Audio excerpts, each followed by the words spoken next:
सन इन Virgo 25 अगस्त का एक बहुत बड़ा इवेंट आसमानी काउंसिल पे, और लिब्रा वालों की क्या स्टोरी नजर आती है। लिब्रा वाले क्या इम्पैक्ट होगा सन इन विर्गो का लिब्रा वालों के ऊपर। तो लिब्रा वालों के पास नई ऑप्शंस आएंगी, फैमिली लाइफ इंप्रूव होगी, लेकिन हासदीन उतने ही ज्यादा एक्टिव नजर आते हैं आप लोगों के। दिल पे कोई बात मत लीजिएगा, अपनी खास तौर पे फैमिली के हवाले से चीजें आप लोगों की अगर बेहतरी की तरफ जा रही हैं तो फजूल सोच के, नेगेटिव सोच के अपना जो नेगेटिविटी का साइकिल है वो खराब आप लोगों ने नहीं करना।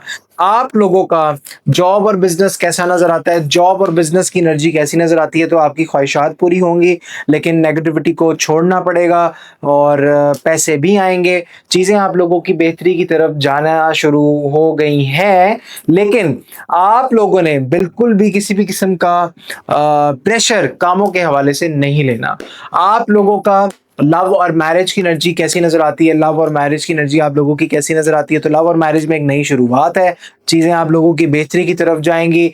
और कुछ पुराना जो आपकी एक पर्सनालिटी की लेयर्स होती है ना, तो वो उतर रही है, जिसके बिहाफ पे चीजें जो हैं वो आप लोगों की बेहतरी की तरफ जाती हुई नजर आती हैं। एक बहुत बड़ा आगाज है चीज का, और आगाज के साथ साथ आप लोगों का एक शिफ्ट आता हुआ फील होता है।